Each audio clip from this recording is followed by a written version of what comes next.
Halo semuanya, baik kita akan masuk ke pertemuan 7 regresi berganda. Sebelum kita masuk ke latihan soal, kita akan mempelajari materinya dulu sebentar. Yang pertama, kita akan mempelajari regresi linear sederhana dan berganda. Analisis regresi adalah studi mengenai ketergantungan variabel dependen dengan satu atau lebih variabel independen, dengan tujuan untuk mengestimasi dan atau memprediksi rata-rata populasi atau nilai rata-rata variabel dependen berdasarkan nilai variabel independen yang diketahui. Kemudian dalam statistik analisis regresi adalah salah satu metode untuk menentukan hubungan sebab akibat antara satu variabel terhadap variabel lainnya. Selanjutnya, analisis regresi terbagi menjadi dua macam, yaitu regresi linear sederhana dan regresi linear berganda. Nah, regresi linear sederhana digunakan untuk menguji dan mengetahui pengaruh dari satu variabel bebas terhadap satu variabel terikat. Regresi linear sederhana dapat digambarkan dari persamaan berikut. Y sama dengan A plus Bx, di mana yang dimaksudkan Y adalah variabel terikat, dan untuk A adalah konstanta, dan B adalah koefisien regresi, dan X adalah variabel bebas. Contoh penelitiannya itu adalah pengaruh motivasi terhadap kinerja karyawan. Untuk regresi linear berganda digunakan untuk menguji dan mengetahui pengaruh dari lebih dari satu variabel independen terhadap satu variabel independen pengaruh dari satu variabel independen terhadap satu variabel dependen. Regresi linear berganda dapat digambarkan dari persamaan berikut ini. Y sama dengan A plus Bx1 ditambah Bx2 ditambah Bx seterusnya, di mana yang dimaksud Y adalah variabel terikat, dan A adalah konstanta, dan B adalah koefisien regresi, dan X1 adalah variabel bebas 1, X2 adalah variabel bebas kedua, dan X seterusnya adalah variabel untuk selanjutnya. Contoh penelitiannya itu adalah pengaruh motivasi dan gaji terhadap kinerja karyawan. Untuk yang kedua itu adalah kita akan mempelajari regresi dan korelasi. Tujuan dari analisis korelasi adalah untuk mengukur kekuatan asosiasi atau hubungan linear antara dua variabel. Kemudian korelasi tidak menunjukkan hubungan fungsional, atau dengan kata lain, analisis korelasi tidak membedakan antara variabel dependen dengan variabel independen. Nah, dalam analisis regresi, selain mengukur kekuatan hubungan antara dua variabel atau lebih, juga menunjukkan arah hubungan atau pengaruh antara variabel independen terhadap variabel dependen.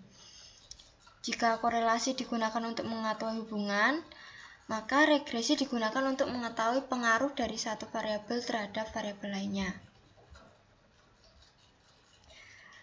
Untuk yang ketiga, kita akan mempelajari syarat persamaan dari garis regresi. Untuk yang pertama, kita akan melakukan pengujian dengan membandingkan nilai F tabel. Yang pertama itu apabila nilai F lebih kecil dari F tabel, maka persamaan garis regresi tidak dapat digunakan untuk prediksi. Namun apabila nilai F lebih besar dari F tabel, maka persamaan dari regresi dapat digunakan untuk prediksi. Nah, cara untuk mencari nilai F tabel itu dengan persamaan berikut. df1 sama dengan K-1, df2 sama dengan N-K, di mana alfa itu dimaksudkan adalah tingkat kesalahan pengujian yang dapat diterima, dan K adalah jumlah variabel, dan N adalah jumlah sampel. Kemudian untuk pengujian yang kedua dengan membandingkan nilai SIG. Yang pertama, nilai SIG lebih besar dari 0,05, maka persamaan garis regresi tidak dapat digunakan. Yang kedua, nilai SIG lebih kecil dari 0,05, maka persamaan garis regresi dapat digunakan. Baik, kita akan masuk ke contoh soal. Ini contoh soalnya. Mr. X adalah seorang manajer di PT Jimbo, ingin mengetahui faktor yang mempengaruhi kinerja karyawannya dalam bekerja. Nah, menurut Mr. X ini yang mempengaruhi kinerjanya itu ada lingkungan kerja, kepuasan kerja, keterbukaan komunikasi, dan pelatihan terhadap karyawan. Dari keempat faktor ini, kita akan melakukan pengujian regresi berganda.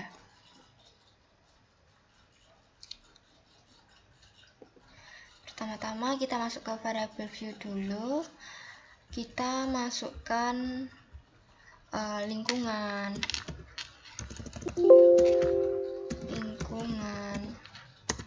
kemudian kepuasan,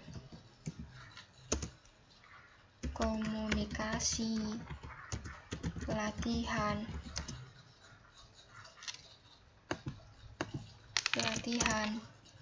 dan kinerja. Untuk tabnya ini numerik semua dan desimalnya kita nolkan karena tidak ada angka di belakang koma. Kemudian untuk measure-nya kita buat scale semua karena ini akan kita ukur.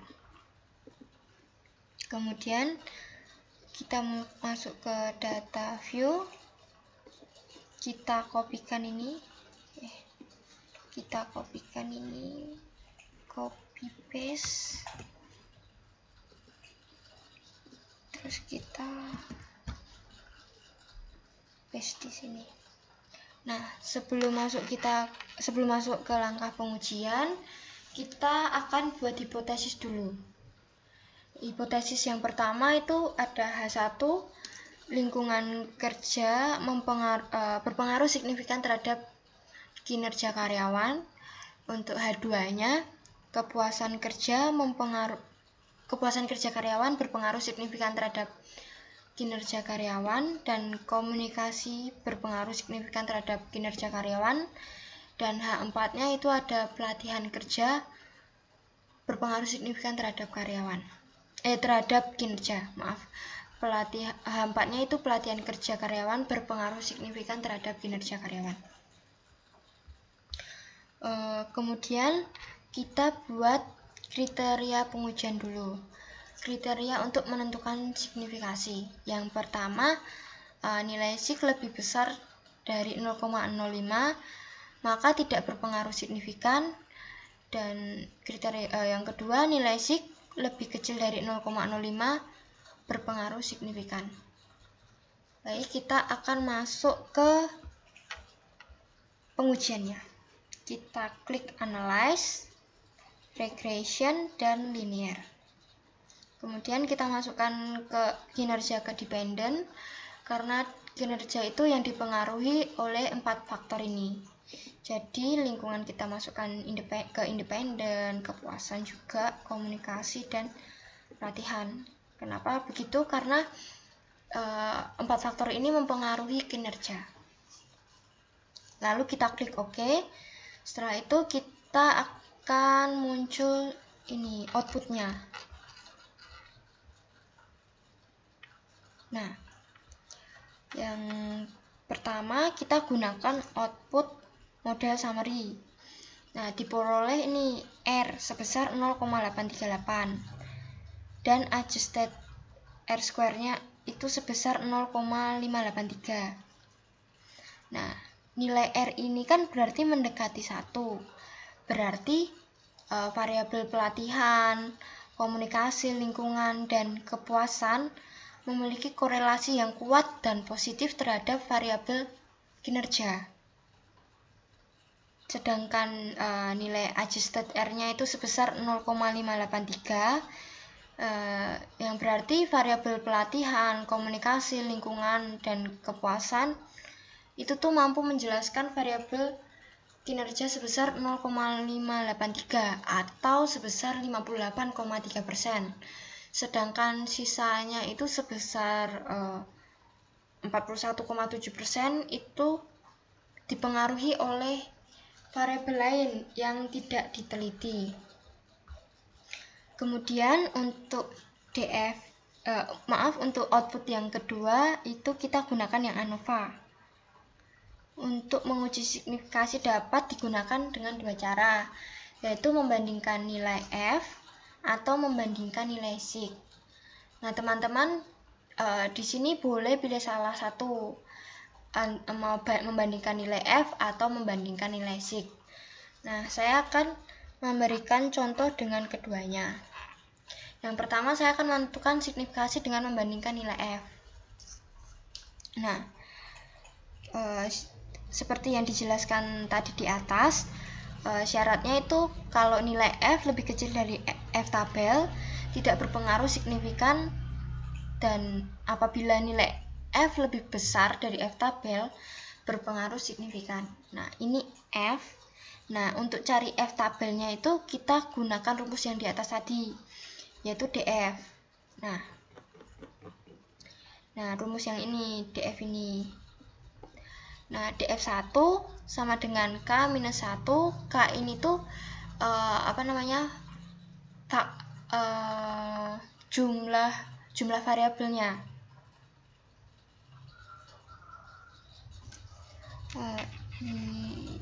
Bentar ya. Iya, jumlah variabelnya. Nah, itu tuh jumlah variabelnya. Dan nah di sini kan variabelnya itu ada 5. Apa saja? Ada kinerja, lingkungan, terus kepuasan, dan lain-lain itu tadi. Itu ada 5. Yang satunya ini udah rumus. Nah, 5 dikurangi 1 itu adalah 4. Dan untuk mencari DF2-nya itu adalah N minus K. N itu adalah jumlah sampel.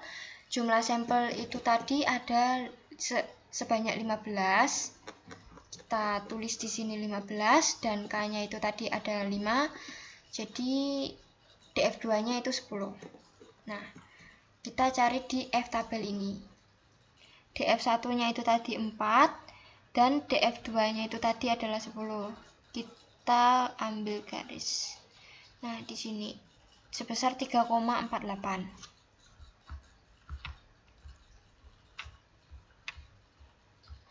Nah, nilai F tabelnya itu kan sebesar 3,48 kan. Nah, kalau dibandingkan dengan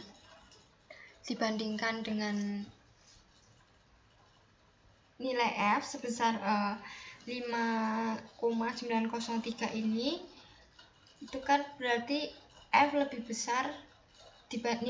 besar dibandingkan nilai F tabel. Artinya ada pengaruh signifikan secara bersama-sama dari variabel lingkungan, kepuasan, komunikasi, dan pelatihan terhadap kinerja. Kemudian untuk cara kedua menentukan signifikasi dengan membandingkan nilai SIG. Nah, seperti yang saya jelaskan tadi di atas, itu tuh kriteria menentukan signifikasinya itu tuh nilai SIG, apabila nilai SIG lebih besar dari 0,05 tidak berpengaruh signifikan. Yang kedua, nilai SIG lebih kecil dari 0,05 berpengaruh signifikan. Nah, di sini kan kita bisa lihat kalau nilai SIG-nya adalah sebesar 0,011, yang berarti nilai SIG-nya lebih kecil dari 0,05. Artinya ada pengaruh signifikan secara bersama-sama dari variabel lingkungan, kepuasan, komunikasi, dan pelatihan terhadap variabel kinerja. Nah, untuk output yang ketiga, kita akan lihat dari sini koefisien. Kita akan lihat koefisien dari kolom unstandardized koefisien yang B. Dari sini kita akan mendapatkan persamaan regresi penelitiannya. persamaannya itu yang kita gunakan yang Y sama dengan A plus BX1 ditambah BX2, kita gunakan yang itu. Nah, di sini Y-nya itu adalah kinerja dan konstantanya itu adalah A. A adalah konstantanya sebesar 64,390 dan untuk XN1-nya ada lingkungan, terus kepuasan, komunikasi, dan pelatihan.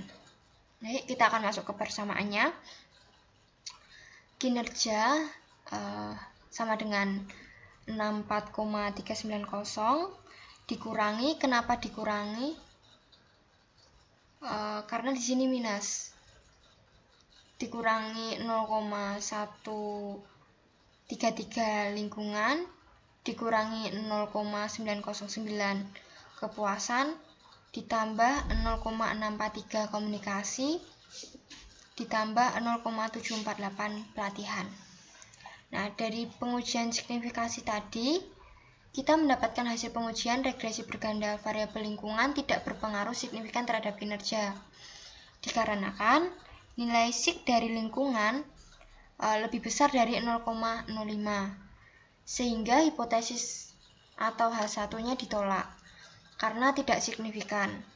Sedangkan variabel lainnya seperti kepuasan, komunikasi, dan pelatihan itu mempengaruhi atau berpengaruh signifikan terhadap variabel kinerja. Kenapa begitu? Dikarenakan nilai sig-nya itu lebih kecil dari 0,05. Sehingga hipotesis 2, 3, dan 4 atau H2, H3, dan H4 diterima karena signifikan. Jadi dari hasil pengujian di atas kita dapat mengambil kesimpulan bahwa kinerja karyawan PT Jimbo dipengaruhi oleh kepuasan kerja, komunikasi, pelatihan, dan pelatihan. Sehingga untuk meningkatkan kinerja karyawan, manajer dapat meningkatkan ketiga faktor tersebut. Baik, sekian penjelasan dari saya. Mohon maaf kalau ada salah kata, kalau mungkin ada kurang jelas dengan video tersebut, teman-teman dapat tanyakan dengan asdos masing-masing di kelas masing-masing, dan selamat mengerjakan tugas. Selamat mengerjakan teman-teman. Dadah.